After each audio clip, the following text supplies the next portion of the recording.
Je suis parti de seul avec des rêves pour en arriver à mon premier défilé de mode 3 ans plus tard. Je vous explique aujourd'hui comment j'ai créé la marque de vêtements et accessoires Faust Art Theory.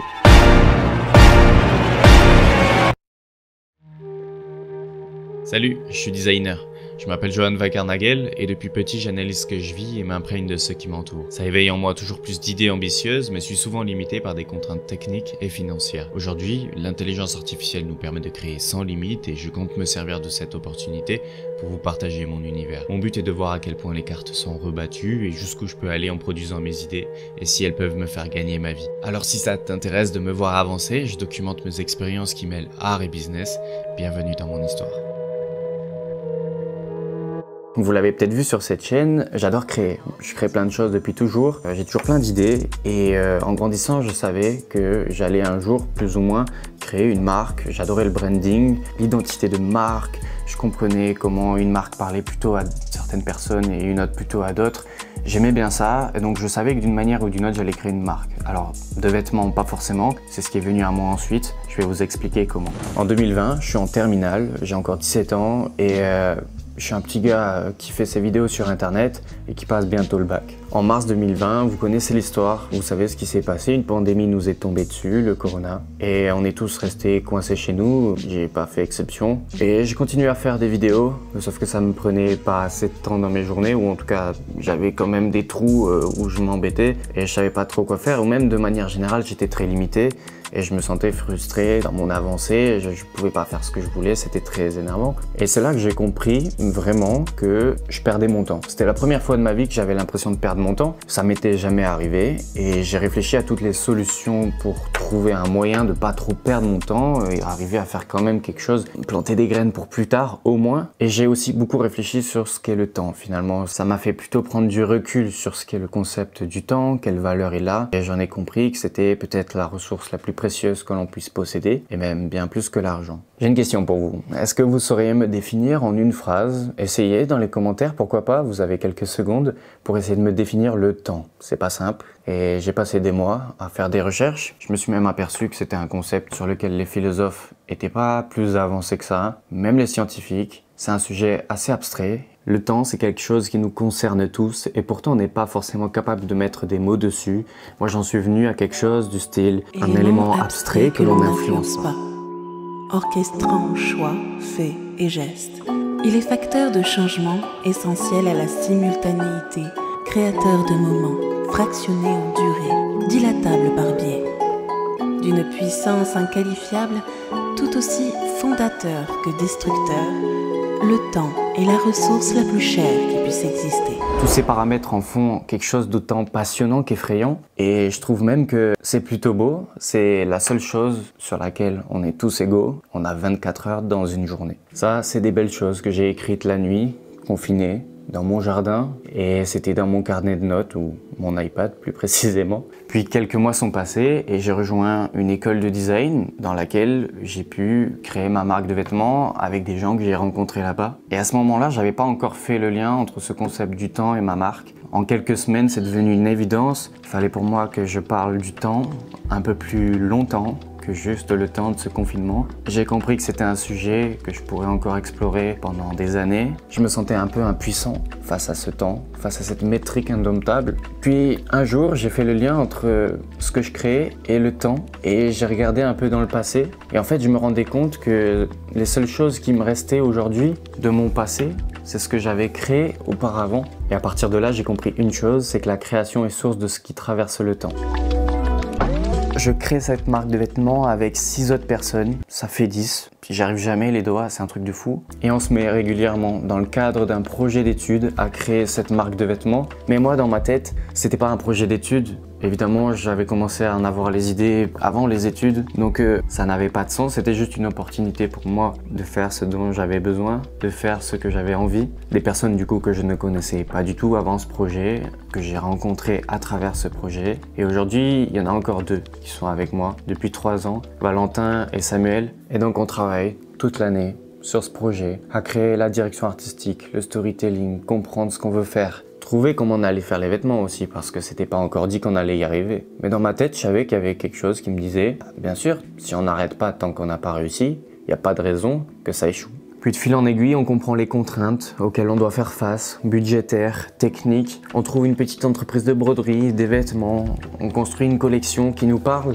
On essaye de faire le maximum de détails avec ce sur quoi on a la main. J'essaye, malgré tout ce monde qui m'aide à créer, de garder mes idées claires. Et c'est pas facile, j'ai jamais fait ça, travailler avec une équipe. Et on est un peu obligé de s'y confronter, le business, hein, le côté business, au bout d'un moment, il est là. Et donc il fallait faire un business model, ou en tout cas comprendre comment on allait au moins pas perdre de l'argent. À ce moment-là, notre but c'était de faire du flux tendu. Au bout d'un an de travail, on comprend que si on veut vraiment produire les vêtements en flux tendu, on est obligé de faire seulement 5 € de marge par produit, voire moins pour certains. Et c'est là qu'on comprend qu'on ne sera jamais rentable, parce qu'il y a évidemment des frais auxquels on ne pense pas. On n'a pas d'expérience, donc il y a forcément des frais qui vont se rajouter. Donc là, on comprend que c'est foutu. Moi, je suis un peu dépité, j'avoue. C'est un peu l'avortement de ce projet. Là, à ce moment-là, vraiment pour vous mettre dans la tête ce que je ressentais, c'était 1 an de travail sur ce qui me passionnait le plus. J'avais passé toute ma vie sur ce projet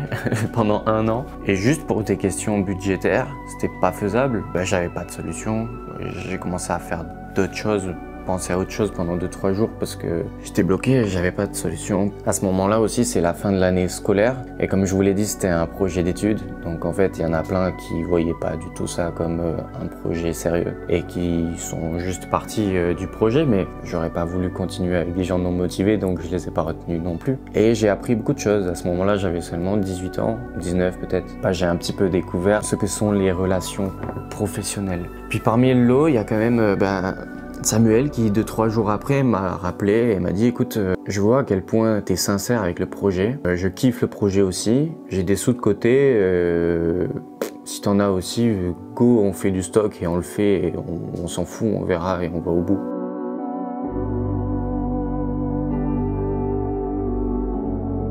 Et c'est ce qu'on a fait. J'aurais jamais pu le faire sans lui, évidemment. Je le remercierai jamais assez, je le fais à travers cette vidéo. Et donc on a fait du stock. Pour de vrai, plus de 300 pièces, je crois 325 peut-être, sur 18 produits différents. On avait une vraie gamme de vêtements dans des cartons.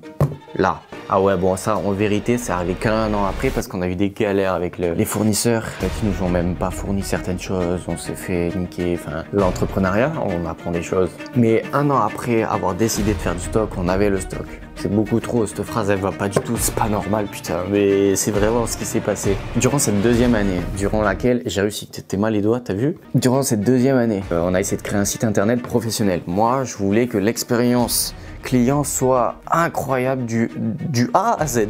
Et pour moi, ça passait par un site internet de fou. Je faisais du web design, en plus j'apprenais le web design, je voulais un bête de site. Donc j'ai pris des développeurs et on a essayé de développer ce putain de site pour faire un site artistique, un site beau. Sauf que voilà, c'était des étudiants, même en 1 an de travail, développer un site de commerce en ligne de A à Z avec une maquette un peu spécifique. Bon, ça m'a appris que ça valait pas le coup, autant utiliser un CMS. Fin de 2e année, la marque n'est toujours pas sortie, mais on a enfin le stock. Et là, je comprends une chose, c'est que on retarde. Vraiment, je suis en train de retarder la sortie de la marque et je nous bloque beaucoup de possibilités parce que j'ose pas en parler aux gens, parce que j'ai l'impression que si je commence pas par le début du storytelling et tout, les gens vont rien comprendre. Et c'est le cas, c'est assez complexe. C'est pour ça que cette vidéo est là pour quand même bien laisser comprendre le concept. Donc je me dis, peu importe l'état dans lequel est la marque, dans 1 mois je la sors. Je l'ai sortie 3 mois après, mais ça a marché à peu près quand même. Septembre 2022, la marque est publiée sur Instagram. Alors il n'y a pas un grand boom, évidemment, personne ne nous connaît, mais au moins on est libéré du fait qu'on peut en parler autour de nous. Et c'est là qu'on commence à vendre au bouche à oreille. Déjà dans l'école, nos potes de potes, réseau, on commence à rameuter les gens sur l'Instagram, comprendre des retours, juste des gens qui nous parlent de ce qu'ils comprennent de la marque. Et juste ça, c'est bon, on avait notre MVP publié et c'est là que tout démarre. Mais vraiment, si vous restez dans votre coin avec votre projet en espérant le sortir qu'une fois qu'il est parfait, et amenez-le dans votre tombe, il y a plus de chances qu'il sorte jamais. Non, ça marche pas ma phrase du coup. Et c'est là que j'en suis venu à une 2e partie du storytelling. Oui, la création est toujours, selon moi, source de ce qui traverse le temps, mais j'ai compris autre chose, c'est que le temps est source de ce qui nourrit notre créativité. Parce qu'on était désormais 2 ans plus tard que le moment où j'ai commencé à réfléchir sur le concept du temps et la création de ma marque. Et j'avais de nouveau plus d'idées, plus d'inspi. J'avais fait des voyages, j'avais vécu des trucs, expérimenté des relations, vu plein de choses. Et j'avais encore plus de matière pour créer. Et quand j'ai compris ce cercle vertueux, plus le temps passe, plus tu emmagasines de choses, plus tu es créatif, mieux tu crées et plus ça a de chance de rester dans le temps. Ça m'a, franchement, au-delà de juste hyper sur la création de la marque, ça m'a laissé comprendre que c'était un processus incroyable. Ouais, chaque instant vaut autant que la finalité. Chaque instant nourrit ma future création, donc je peux vivre l'instant. Et en plus de ça, je venais de publier la marque, ça venait de me montrer à quel point ça avait accéléré le projet. Donc j'étais en mode, vas-y, go, fais des trucs. Et à partir de là, j'ai commencé à parler de ça avec du monde, du coup, avoir des retours, jusqu'à avoir envie d'en faire un événement, pour pousser toujours plus cette expérience immersive dont j'ai envie, pour pouvoir le partager au monde, à tel point que je me suis dit, il faut qu'on fasse un événement. Il faut qu'on le vive tous ensemble, avec les gens qui seront sensibles. Je veux pas juste que les gens reçoivent leur habit dans leur colis. Je veux vraiment amener les gens dans un univers téléportant. Je visite des musées et ça m'inspire. Je vois ces lieux magnifiques, silencieux, où tout est là, devant toi, qui t'amène avec l'artiste. Et j'avais envie de faire la même chose. Un lieu où tu peux juste marcher, vibrer avec ce que tu vois, entends, réfléchir parce que tu comprends des nouvelles choses et à la fin en ressortir et être plein de motivation et avoir envie de faire trop de trucs.